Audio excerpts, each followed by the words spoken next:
Senhor, te agradecemos por esse momento tão singular na vida da tua igreja, que é um culto, e mais singular ainda dentro do culto, a pregação da tua palavra, Pai.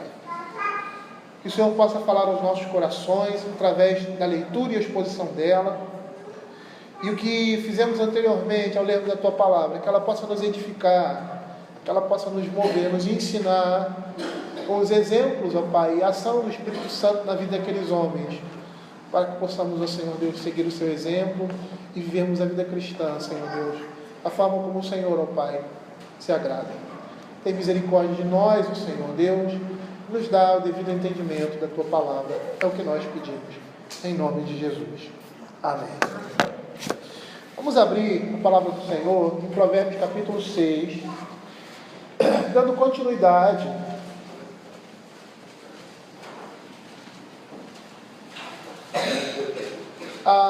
agora na segunda parte, essa segunda estrofe desse poema, do verso 16 a 19, que diz assim. Hoje nós vamos ficar somente com os dois primeiros versos, se der tempo. Verso 16 e verso 17. Diz assim a palavra do Senhor: 6 coisas o Senhor aborrece, e a 7ª sua alma abomina: olhos altivos, língua mentirosa, mãos que derramam sangue inocente, coração que trama projetos iníquos, pés que se apressam a correr para o mal, testemunha falsa que profere mentiras, e o que semeia contenda entre irmãos. Nós anteriormente, ao iniciarmos esse verso, essa parte do capítulo 6, nós dissemos que é um verso que apresenta 2 estrofes, e que a primeira estrofe vai do verso 12 ao verso 15 e a segunda do 16 ao 19. E nós estamos vendo aqui, em todos esses versos, a caracterização daquele que é considerado, chamado como homem de Belial, caracterizado como homem vil, um homem mau. E nessa segunda parte, nós temos uma relação daquelas coisas que, de maneira especial, são odiosas a Deus. E todas essas coisas, de um modo geral, são encontradas naqueles homens, ou naquele homem de Belial, a quem Salomão descreve nos versos anteriores, como nós vimos anteriormente. E essa relação, dá uma visão geral aqui dessa estrofe. Então, essa relação ela pode ser dividida do verso 16 ao verso 19 da seguinte forma. O verso 16 representa a introdução ao catálogo, a uma lista das coisas que Deus abomina. O verso 17 e 18 apresenta as partes do corpo que são empregadas de forma indevida por esse homem, ou por esses homens. E os versos 19 apresentam ações antissociais. No verso 19, nós temos algo interessante. A última coisa que é citada nessa relação, sendo a 7ª, indicada lá no verso 17, 6 coisas o Senhor aborrece, a 7ª o Senhor abomina, parece que ela é citada de uma forma especial, sendo parte do caráter desse homem de Belial. E que parte seria especial seria essa? O fato de semear contenda entre irmãos. Deus abomina o pecado, nós já sabemos disso. Ele odeia todos os pecados e nunca poderá se reconciliar com o pecado. Não há reconciliação. E é interessante porque nós vamos perceber que Deus não odeia nada exceto o pecado, mas alguns pecados Ele odeia de uma maneira especial. E é o que nós estamos vendo aqui. E nós vamos perceber que todos os pecados aqui mencionados, eles são prejudiciais ao próximo. Matthew Henry, ele faz o seguinte comentário, ele diz assim: é uma evidência da boa vontade de Deus que tem com a humanidade o fato de que estes pecados, que são de maneira particular provocadores a Ele como Deus, são prejudiciais para o consolo da vida humana e da sociedade. Portanto, os homens de Belial devem esperar que a sua destruição venha repentinamente e sem cura, porque os seus costumes são do tipo que o Senhor odeia e são abomináveis para ele. Cada pecado citado nessa lista vai causar a destruição das suas vítimas. Mas nós vamos perceber que esses pecados, a consequência deles vai recair sobre o encrenqueiro, sobre o homem de Belial, e vai destruí-lo. Nós vimos que nenhuma pessoa se encaixa nessa descrição. Mas nós percebemos também que esses itens vão apresentar uma descrição vívida e concisa do homem de Belial. O que eu quero dizer com isso? É interessante que você não consegue perceber numa pessoa, em geral, todas essas coisas. Mas quando você vê todas essas coisas nessa pessoa, você pode caracterizá-lo, sem sombra de dúvida, como um filho do inferno. É isso que eu quero dizer com isso. Certo comentarista, ele observa que, ocasionalmente, alguns dos vícios isolados no livro de Provérbios, eles são citados de uma forma de abominação, de modo que aqui nós temos um sumário. Abram Provérbios capítulo 11, verso 20. Alguns pecados mencionados, vícios mencionados isoladamente, são mencionados no livro de Provérbios como uma abominação. Provérbios 11, 20. Os abomináveis para o Senhor são os perversos de coração, mas os que andam em integridade são o seu prazer. É como se fosse uma maldição. Esses pecados são citados como uma maldição, ou seja, como abomináveis ao Senhor, prontos para receberem sobre si a justa retribuição. Provérbios capítulo 12, verso 19.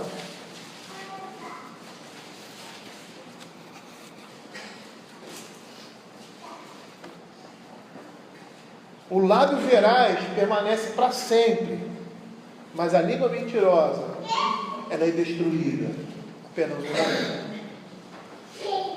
Abra o Provérbios capítulo 15, verso 26. Os ataques malignos, ou os desígnios, Abomináveis são para o Senhor os desígnios do mal, mas as palavras bondosas lhe são aprazíveis. Abram aí, Provérbios 16, 5. Arrogância. Abominável ao Senhor todo arrogante de coração. É evidente que não ficará impune. Certo comentarista observa que esses tipos de comportamento que são considerados aqui, nessa lista, são todos eles de natureza divisionista, ou seja, são aqueles que levam à ruptura de relacionamentos, de quebra de relações sociais. Esse comentarista também, ele fala que são comportamentos caracterizados pela arrogância ou pela violência, rompendo com o elo de confiança e lealdade entre um homem e o seu próximo. E nós vamos perceber aqui, na estrutura quiasmática, paralelística do verso, que esses pecados, eles giram em torno do verso 18. Eles giram em torno de um coração que trama projetos iníquos. E a partir daí, nós temos pares combinados, criando essa estrutura quiasmática, onde o centro do poema seria esse. Um coração que trama projetos iníquos. Aí você tem, por exemplo, no verso 17, mãos que derramam sangue inocente, fazendo um contraponto com os pés, do verso 18, que se apressam a correr o mal. Aí você tem língua mentirosa, no verso 17, e aí lá no verso 19, testemunha falsa que profere mentiras. Ross, um comentarista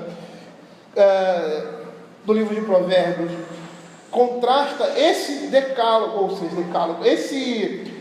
essa lista, esse catálogo, com as 7 bem-aventuranças.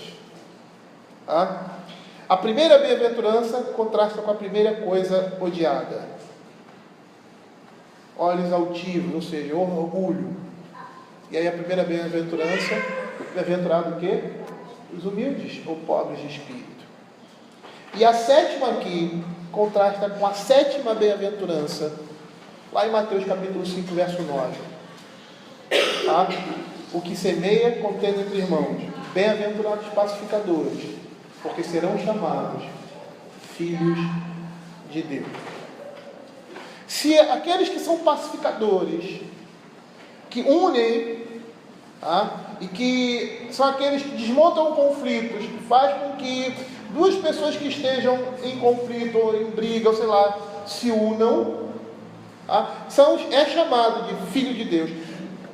Qual o nome que nós vamos dar para aqueles que semeiam contenda entre irmãos? Como eles serão chamados? Homem de Belial. Filhos de quem?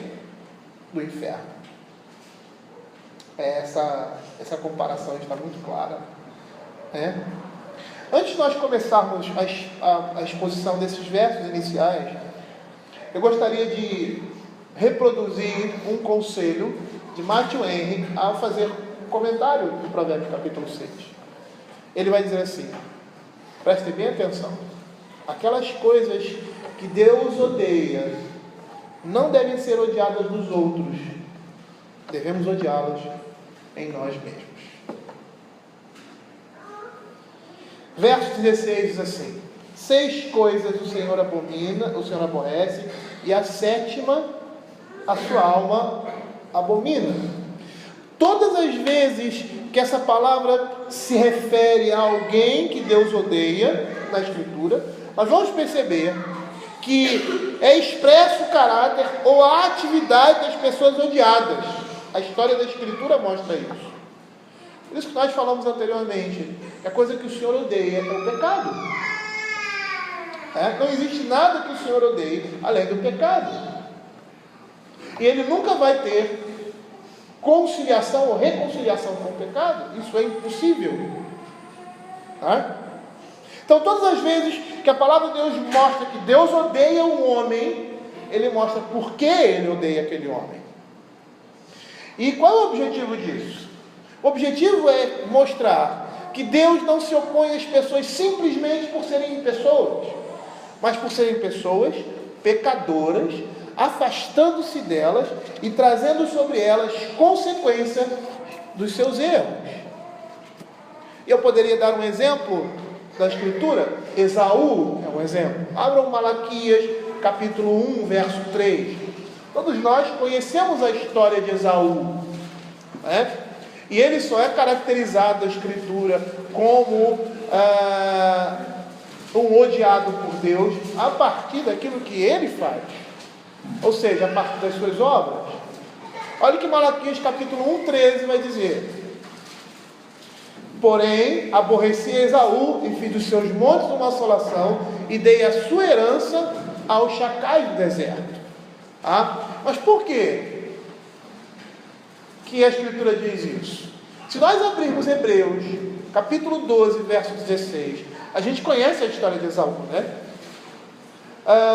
Aqui nós temos um resumo, porque o Senhor se aborreceu de Esaú. Quando Hebreus 12, 16 diz assim: nem haja algum impuro ou profano, como foi Esaú, o qual por um repasto vendeu o seu direito de primogenitura. Se nós pararmos para pensar na história e nas implicações que representam a atitude dele, nós vamos ver que Esaú vendeu a herança do Senhor por comida. Herança do Senhor por comida. Quem era? Isaac. Isaac era o quê? E nós vamos falar indiretamente hoje sobre ele. Ele era o quê? Ele era um dos patriarcas. A promessa, melhor dizendo, que Paulo vai dizer que lá tanto em Gênesis, quanto quando ele fala a Abraão, o seu descendente, ele não está se referindo necessariamente à sua descendência, Isaac, Jacó, e posteriormente as 12 tribos, ele estava se referindo a Cristo. Foi isso que ele trocou por um prato de comida, essa promessa. Olha o que diz Mateus capítulo 4, verso 2. E olha, a fome de Saul não é a fome de uma pessoa que não tem o que comer. Tá? Ele não era um mendigo, ele não era uma pessoa que não tinha recursos, ou que não poderia prover comida para si mesmo, ou que não ia chegar na sua casa, abrir lá a sua despensa e comer. Ele sai de uma caçada, de um trabalho cansado, seu irmão lá cozinhando, e aquele cheiro gostoso, e aí naquele momento ele, não, fica com a minha herança. Olha o que diz Mateus capítulo 4, verso 2. E depois de jejuar 40 dias e 40 noites, teve fome. Jesus passou um tempo se alimentando somente de água. Esse tempo foi um jejum que ele fez, preparação para o seu ministério. E após isso, a primeira tentação foi o quê? Saciar uma necessidade do corpo. Uma necessidade essencial. E provavelmente ele deveria estar com muita comida, muita fome. O seu organismo deveria estar pedindo isso. E Satanás o tenta, e a resposta dele qual é? Está escrito: nem só de pão viverá o homem, mas de toda palavra que procede da boca de Deus. Você entende por que Esaú é odiado por Deus? Porque ele desprezou as riquezas do Senhor por um prato de comida. Porque ele desprezou a promessa que alcança a nós por um prato de comida.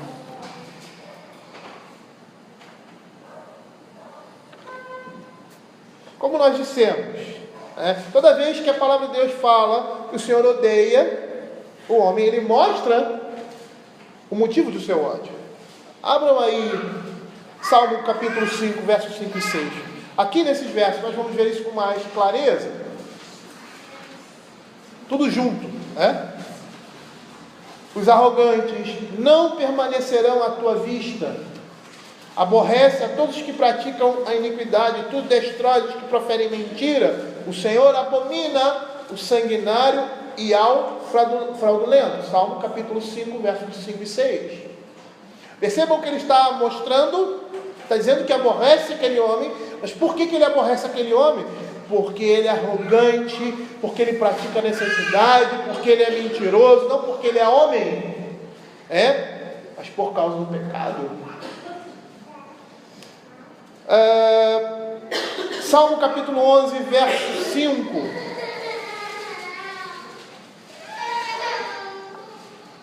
Ele diz assim: o Senhor põe à prova ao justo e ao ímpio. E é interessante, por mais que nós não estejamos falando sobre esse assunto, observarmos aqui que o Senhor está dizendo que Ele coloca à prova nós, que somos seus filhos, e aqueles que não são. Nós somos provados, nós somos testados constantemente na nossa vida, pelo Senhor, por vários motivos. E um deles, para nos lapidar, para nos aperfeiçoar. Olha o que ele diz: mas ao que ama a violência, a sua alma o abomina. É interessante nós observarmos o que essa palavra, no contexto bíblico, quer dizer. A palavra odiar, no original, expressa uma atitude emocional diante de pessoas e coisas que são combatíveis, detestadas e com as quais não se deseja ter nenhum contato ou relacionamento. A palavra de Deus diz: aborreci Esaú, aborreço os arrogantes, aborreço aqueles que proferem mentiras, aborreço o sanguinário e fraudulento, aborreço aquele que ama a violência. É o completo oposto do amor. Enquanto amar atrai e une, o ódio separa e distancia. Ele vai dizer: 6 coisas o Senhor aborrece, e a 7ª a sua alma abomina. Por mais que a palavra usada aqui no original seja uma outra palavra, ela tem, né, uma relação sinonímica com a palavra anterior, mas a ideia aqui é de uma intensidade na ação de odiar. O uso desse verbo quer dar uma gravidade maior à ação de odiar da parte de Deus, intensificando a aversão do agente da ação, que no caso é o próprio Deus, com relação àquela ação, àquela pessoa, melhor dizendo. Nós poderíamos dizer que todos os pecados dessa lista que Deus odeia, Ele odeia com mais intensidade, Ele odeia com mais ódio, com mais gosto, os que semeiam contenda entre irmãos.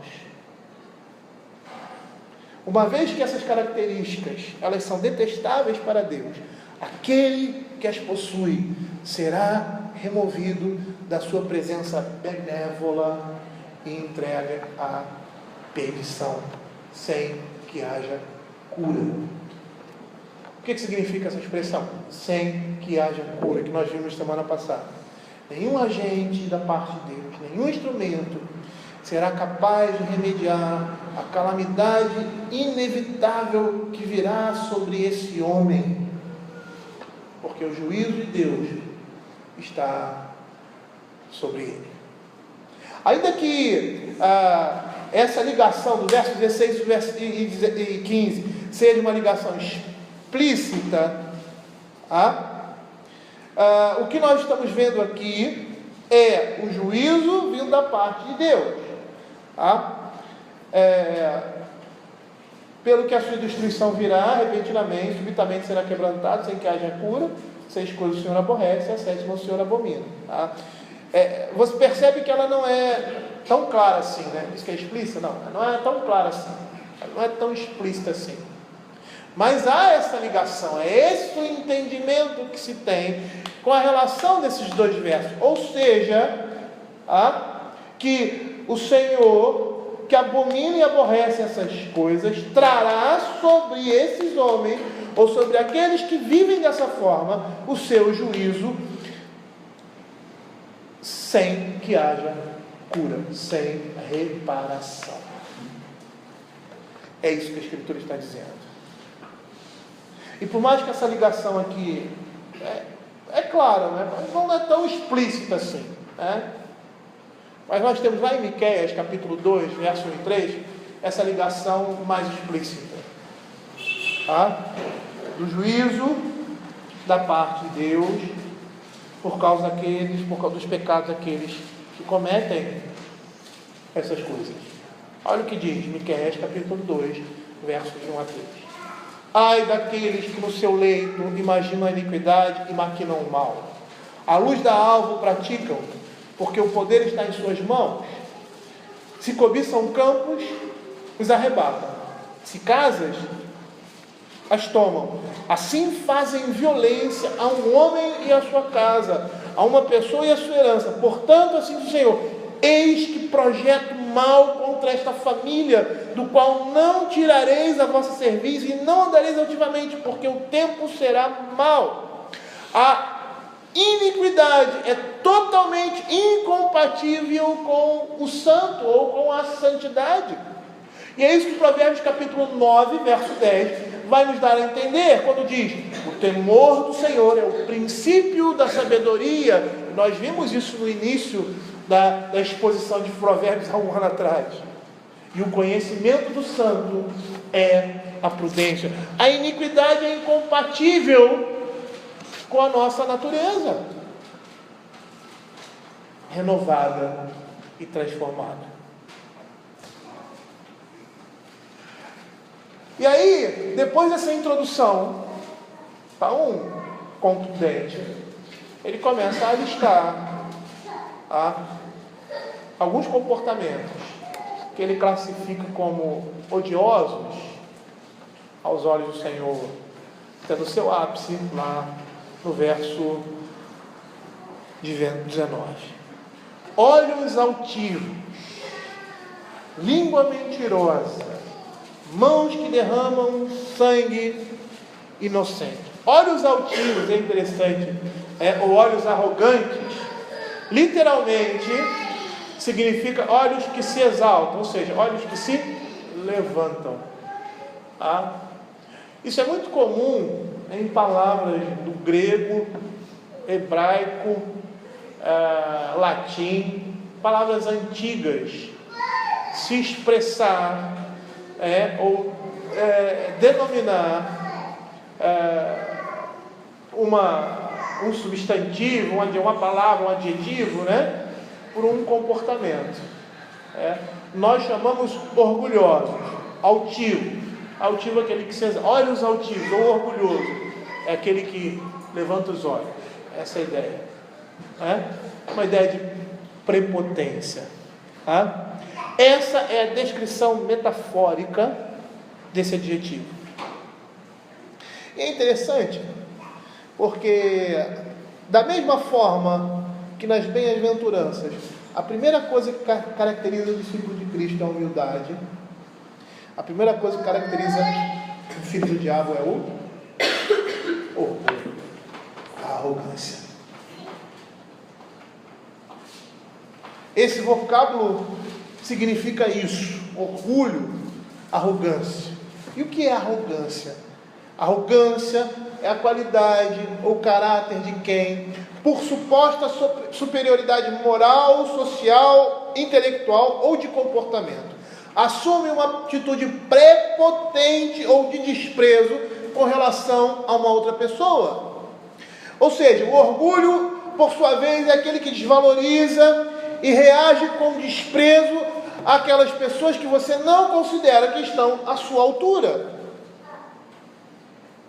E nós podemos observar isso, esse comportamento nas pessoas, mas nós podemos observar na Escritura claramente esse tipo de comportamento. Por exemplo, lá em Isaías capítulo 10, versos de 12 a 14, quando o profeta Isaías está falando da arrogância dos reis da Síria, quando ele diz assim: por isso acontecerá que, havendo o Senhor acabado toda a sua obra no Monte Sião e em Jerusalém, então castigará a arrogância do coração do rei da Síria e a desmedida altivez de seus olhos. É interessante, percebam que eles são instrumentos na mão de Deus para a disciplina do seu povo, tanto a Síria como a Babilônia. Mas o Senhor os julga esses povos pelos seus pecados, porque até mesmo na justa retribuição do erro, na vingança ou na merecida retribuição, nós, como homens, se formos instrumentos na mão de Deus para essas coisas, temos que ter misericórdia e temos que reconhecer. Não é deixar de ser firme, não, mas é temor quando estamos exercendo o juízo. Temor a Deus. Olha o que o texto vai nos mostrar.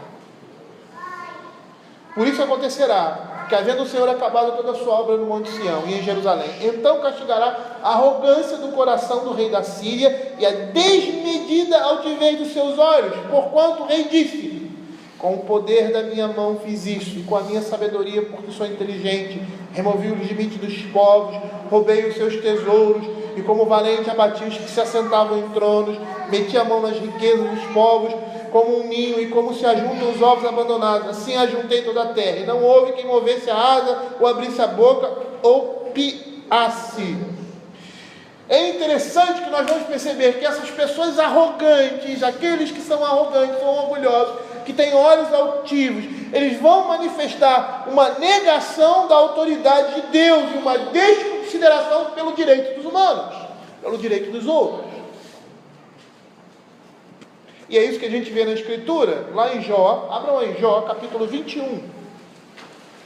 Jó, capítulo 21.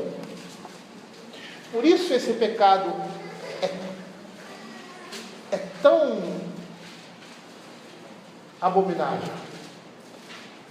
Porque além de ser pecado, ele desconsidera, ele nega a autoridade e o poder de Deus. Jó, capítulo 21, verso 14 e 15. E são estes os que disseram a Deus: retira-te de nós, não desejamos conhecer os teus caminhos. Que é o Todo-Poderoso para que nós o sirvamos? E que nos aproveitará que lhe façamos orações? Lá no verso 21, acaso alguém ensinará ciência a Deus? A Ele que julga os que estão no céu? Abram aí o Salmo 101, verso 5.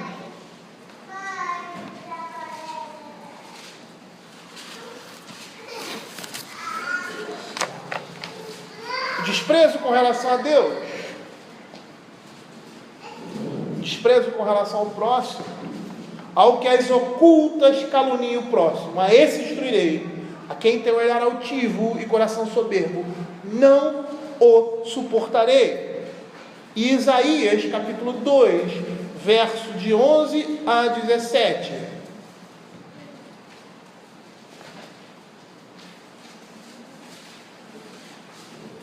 Os homens orgulhosos, aqueles que têm olhos altivos, eles negam a existência de Deus.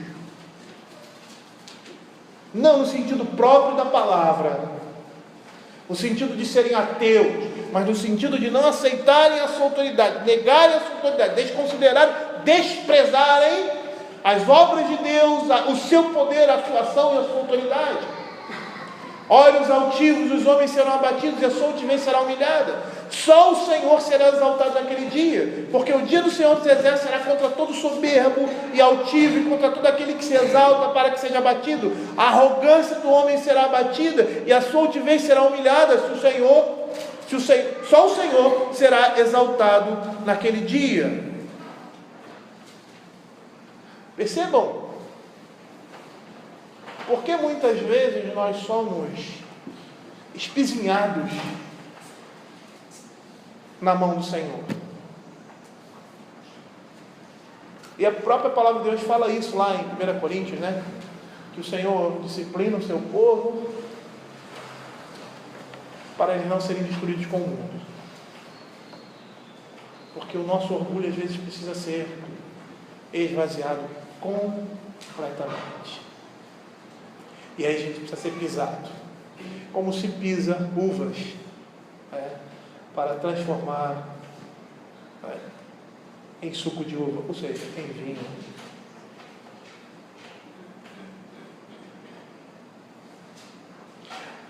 Mas a arrogância também é a exaltação de si mesmo sobre outras pessoas. Despreza a Deus e despreza o homem, e transgride a honra fundamental que Deus estabeleceu entre os homens, que é igual a todo indivíduo. Abram aí 1 Pedro capítulo 1, verso 17.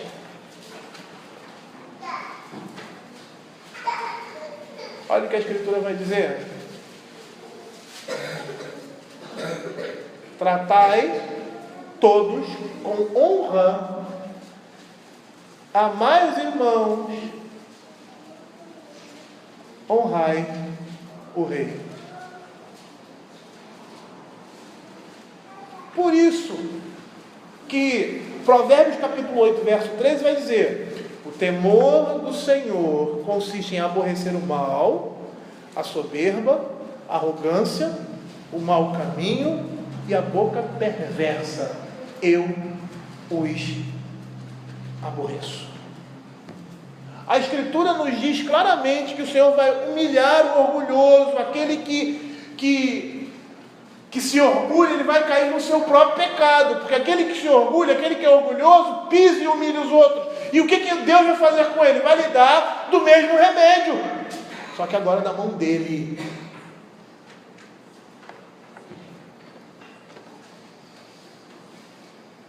O Senhor vai humilhar o orgulhoso.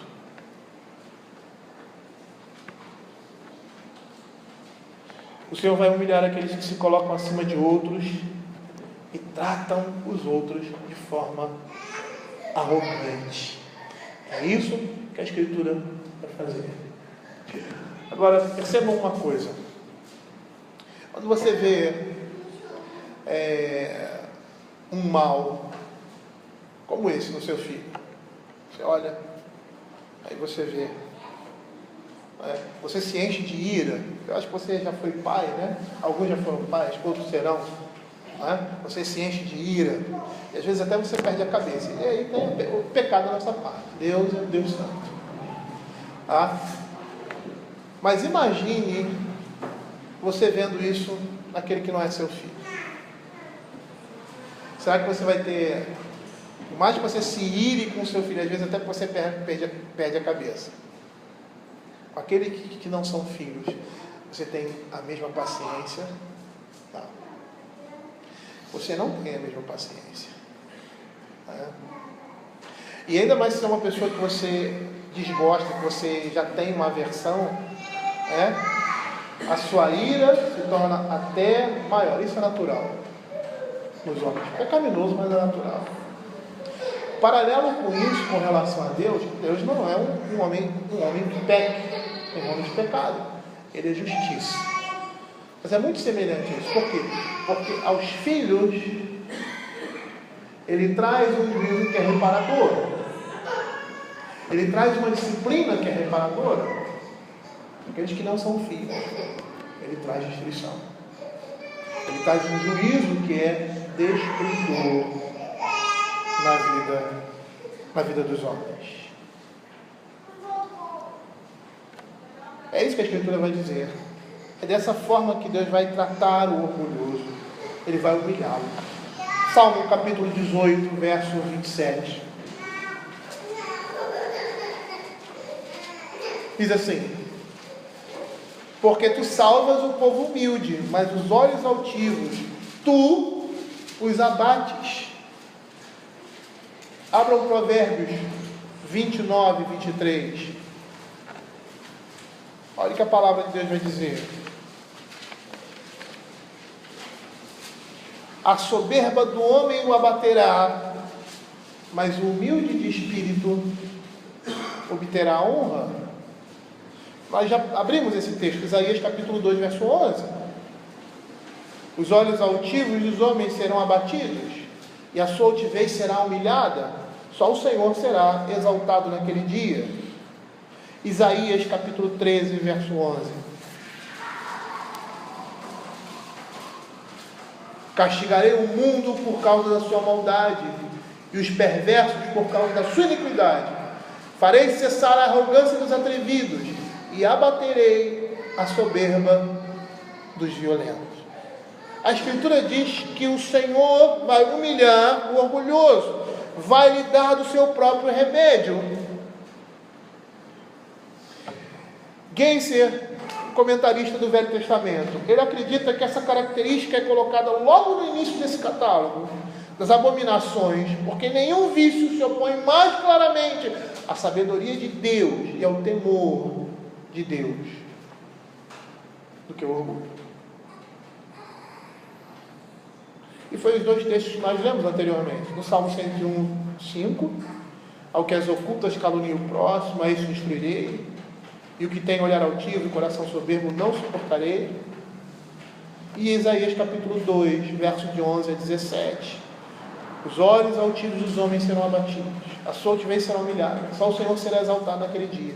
Porque o dia do Senhor dos Exércitos será contra todo soberbo e altivo, e contra todo aquele que se exalta, para que seja abatido. Verso 17: a arrogância do homem será abatida, e a sua altivez será humilhada. Só o Senhor será exaltado naquele dia. O orgulhoso, aquele que tem olhos altivos, ele despreza Deus e despreza os homens que são seus iguais. E por isso ele vai ser desprezado pelo Senhor. Nós vamos perceber que nenhuma virtude está mais próxima do temor do Senhor e da sabedoria do que o oposto do orgulho, que é a humildade e a modéstia. O apóstolo Paulo escrevendo na igreja de Corinto, a igreja cheia de dons, supostamente cheia de dons. Era uma igreja de intelectuais, e o apóstolo Paulo chega para eles e diz assim: vem cá, vocês falam como se vocês não tivessem recebido nada, como se essas coisas, ou seja, os dons, a inteligência, a capacidade de vocês, tivesse sido gerada por vocês mesmos.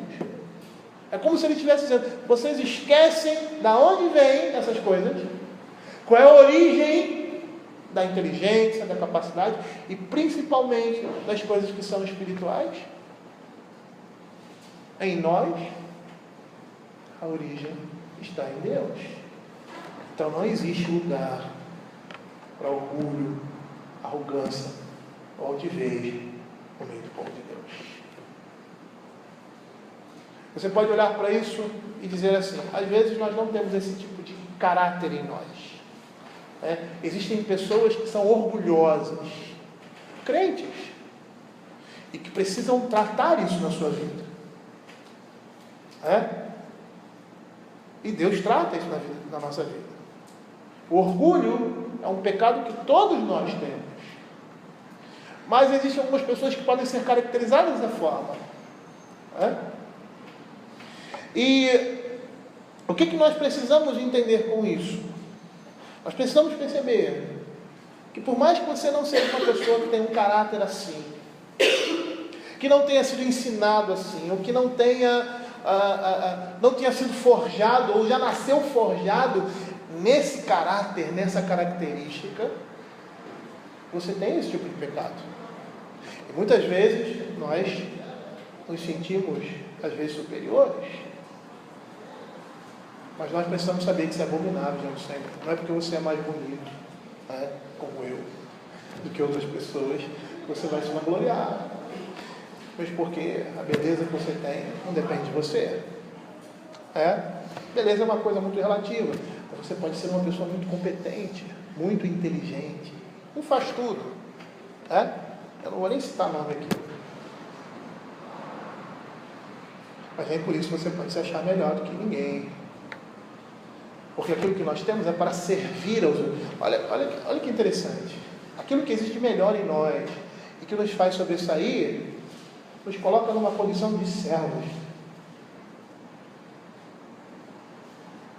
Olha como as coisas são completamente diferentes na ótica bíblica.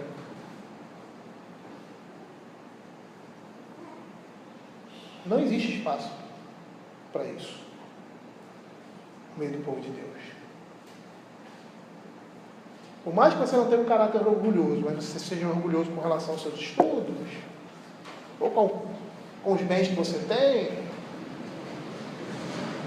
esse tipo de comportamento é abominável diante de Deus, porque despreza a autoridade de Deus, o poder de Deus, e despreza os homens que são iguais a nós. E por mais que você seja um homem estudado, rico, bonito, ou uma mulher estudada, rica, bonita, tem muitos filhos, é inteligente, você nunca será uma pessoa que se basta de si mesmo. Você sempre vai precisar de alguém, e às vezes de alguém com menos capacidade aos seus olhos do que você. Porque é assim que funciona no reino de Deus. Lá Romanos, não, Coríntios, vai falar sobre isso, capítulo 12. Os membros mais indecorosos são aqueles que a gente reveste mais honra. É assim que as coisas funcionam. Porque naquilo que você é mestre, naquilo que você não é mestre, alguém vai ser.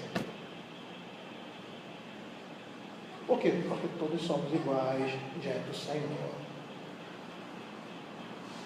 Não há. A Bíblia diz que o Senhor não faz acepção de pessoas. E nós também não podemos ser assim. Olha que Provérbios capítulo 15, verso 33 vai dizer: o temor do Senhor é a instrução da sabedoria, e a humildade precede a honra. Provérbios 22, 4. O galardão da humildade e o temor do Senhor são riquezas e honra querida. Eu vou dizer o seguinte, nessa lista, você já conheceu alguém que é orgulhoso? Você já teve contato com alguém prepotente, arrogante? Sinceramente, dá asco. Principalmente quando você está numa situação, não de igual, mas inferior a essa pessoa. Ela pisa em cima de você. E você não tem como se livrar daquilo. É um jugo muito pesado. É terrível. É terrível. É terrível. E aí ele continua.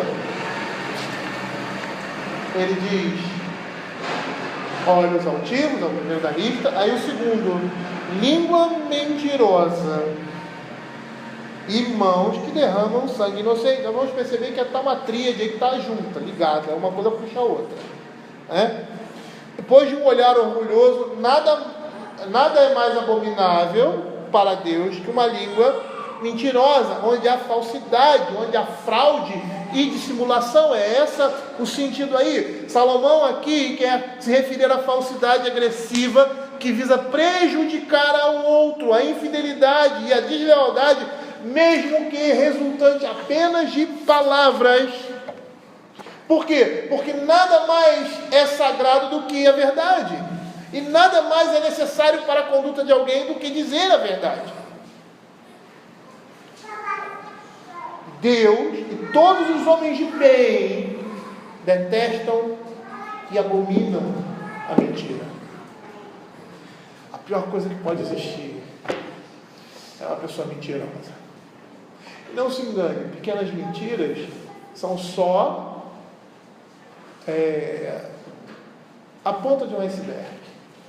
Porque debaixo dessas pequenas mentiras existem grandes mentiras.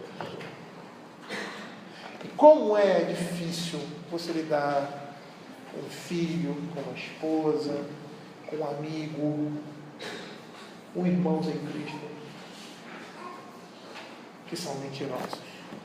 Como é ruim. Como é ruim lidar com pessoas assim. Mas quando ele fala uma língua mentirosa, a ideia aí é alguém que mente para prejudicar outros. Tá? E isso é a coisa mais cruel que pode existir. É você destruir a reputação de alguém por meio de palavras enganosas. E a fofoca é um instrumento bastante usado por uma língua mentirosa. A pior coisa que pode acontecer é você mentir a respeito de alguém. Às vezes essa mentira nunca mais poderá ser desfeita. A língua mentirosa, a gente poderia atrelar aí claramente ao falso testemunho. Uma vez eu vi um pastor fazendo uma encenação disso. Ele pegou uma folha de papel e rasgou em vários. Não foi encenação, né? Ele não fez isso literalmente, mas até vi uma vez, mas um outro pastor contando essa mesma figura, que você pega uma folha de papel, rasga e vai para cima de um prédio. Não sei nem se é muito alto não, há uns 5 andares. Aí você joga assim. Aí o vento vai e bate. Aí cai tudo lá embaixo. Aí alguém chega para você, agora cata tudo que você jogou. Você vai conseguir? Você não vai conseguir. Você não vai conseguir. Olha, nesses meus 50 anos de vida e alguns anos de ministério, a gente aprende muita coisa. Na vida a gente aprende muita coisa. Principalmente se nós somos crentes. A gente aprende mesmo. E uma das coisas que eu aprendi na minha vida: se você quer saber a verdade sobre os fatos de alguma situação, vá à pessoa que está envolvida e pergunte. Ou as pessoas que estão envolvidas e pergunte. faça isso, se você quer saber. Eu não estou dizendo que você tenha que fazer isso, não. Né? O problema não é seu, você não tem nada a ver com aquilo. Né? Mas se há alguma coisa sobre alguma pessoa que desmonte o caráter dela, ou que desdiga alguma coisa a seu respeito, mesmo que seja verdade, vá a ele e pergunte, porque nunca os fatos são como nós, como terceiros falam. Nunca. Aprendam isso. Nunca os fatos representam a verdade, a real situação, a verdade sobre as pessoas, sobre os fatos, quando aquelas pessoas não estavam envolvidas na situação, ou que não viveram a situação, ou que não sofreram aquela situação, que não vivenciaram, só elas mesmo, e com dificuldade às vezes poderão dar uma visão correta daquilo que aconteceu. A Bíblia está dizendo que isso é abominação. A língua mentirosa é uma abominação. E percebam como essa terceira abominação, mãos que derramam sangue inocente, estarão ligadas às duas outras como um clímax. Pois o desprezo pelos outros e pela santidade da sua reputação, ou seja, os olhos altivos e a língua mentirosa, está apenas a um passo do desprezo pela santidade da vida. Mãos que derramam sangue inocente. E essa expressão, ela denota um homicídio intencional, um homicídio que envolve culpa. Esses homens assassinos são apelidados por sua ganância ávida, como nós vemos ali em Provérbios capítulo 1, verso 11 a 14. Percebam que o orgulho, o desprezo pelos outros, o desprezo pela santidade, a integridade dos outros, vai levar um desprezo à vida. E é essa a intenção que o autor quer dar. Lá no verso 1, capítulo 1, verso 11 a 14, nós estamos vendo aqui que esses homens que derramam sangue inocente, eles são impelidos por sua ganância ávida. Se disserem, vem conosco, embosquemos-nos para derramar sangue, espreitemos ainda que sem motivos inocentes, traguemos-los vivos como os abismos e inteiros como os que descem a cova, acharemos da sorte de bens preciosos, encheremos de espólio a nossa casa, lança a tua sorte entre nós, teremos todos uma só bolsa. Eles são movidos pela sua ganância, pela sua avidez de lucro.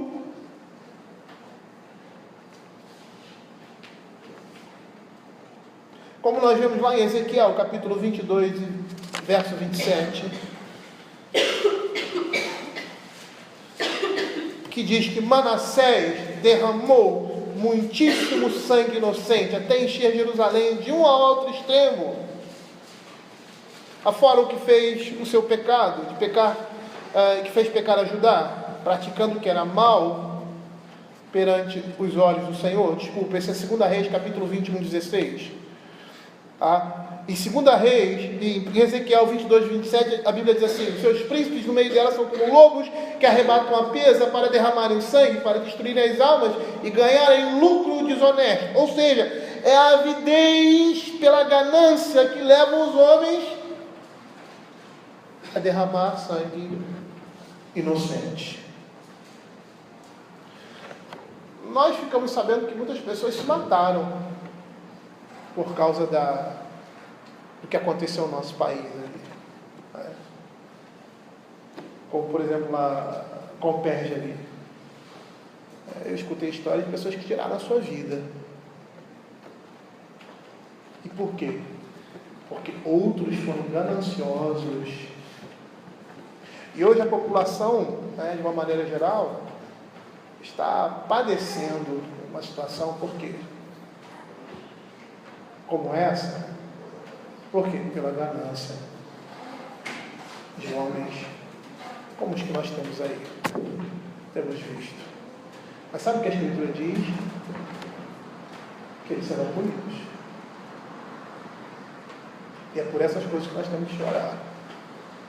Para que esses homens paguem aqui pelo seu pecado, sejam presos, sejam humilhados,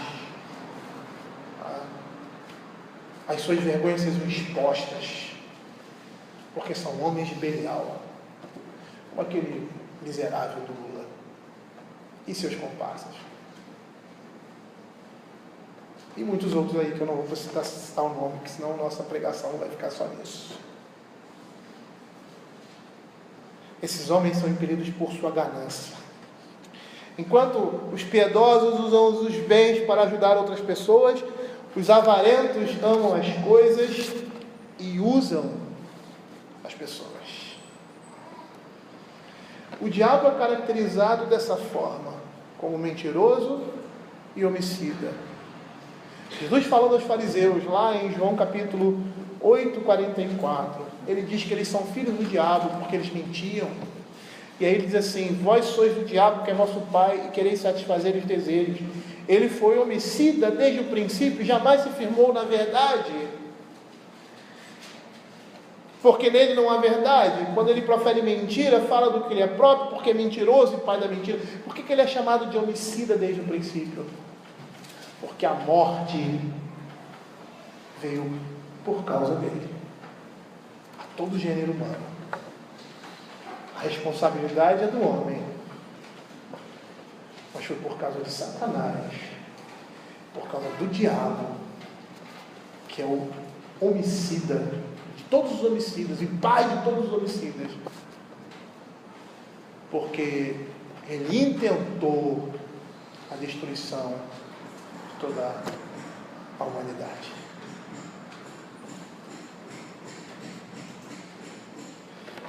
Por isso, da mesma maneira que a língua mentirosa, as mãos que derramam sangue inocente são odiosas para Deus.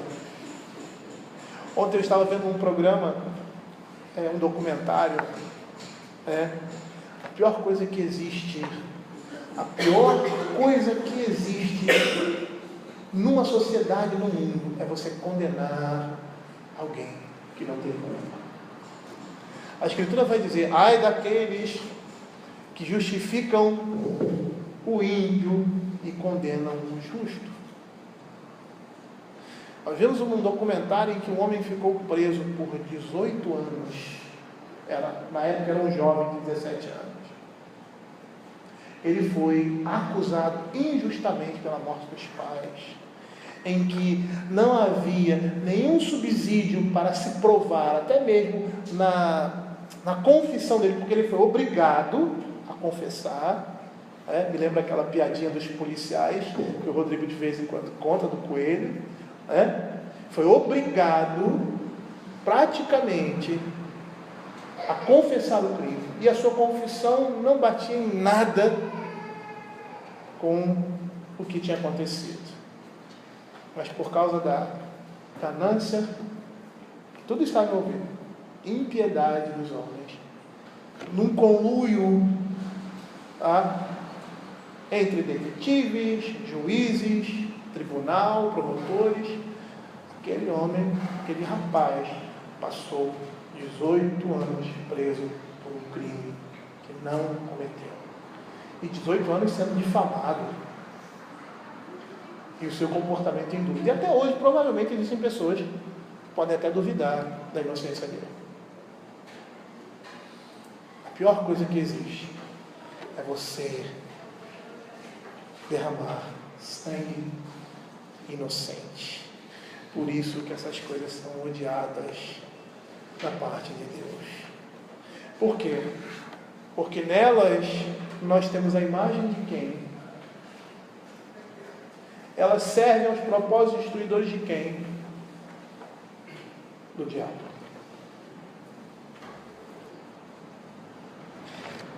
E só nesse início, nós vamos parar aqui. Com quem a gente quer se parecer? Que imagem nós queremos representar?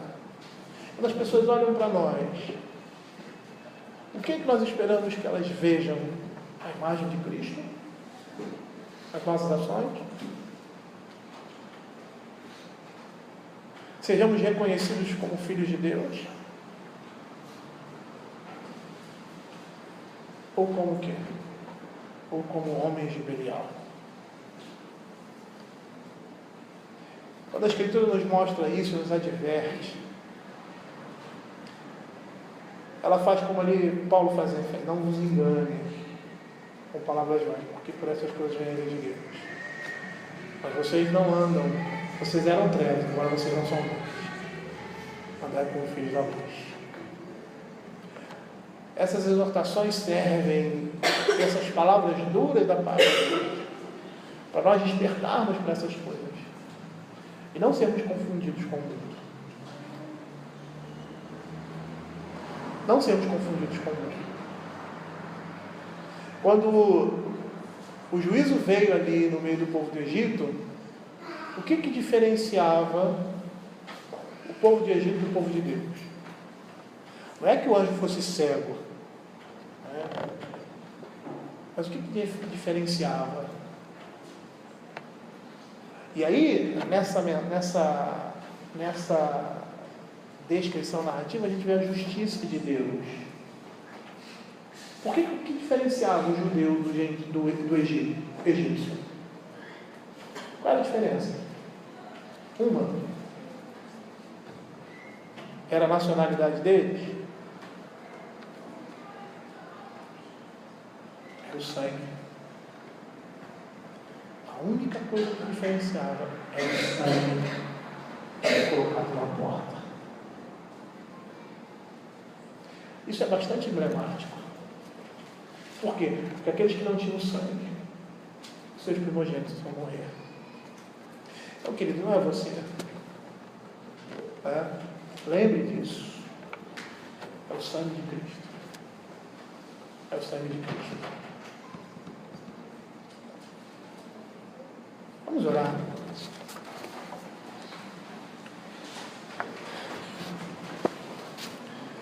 Senhor, queremos te agradecer, ó Pai, pela Tua palavra. E te pedir, Senhor,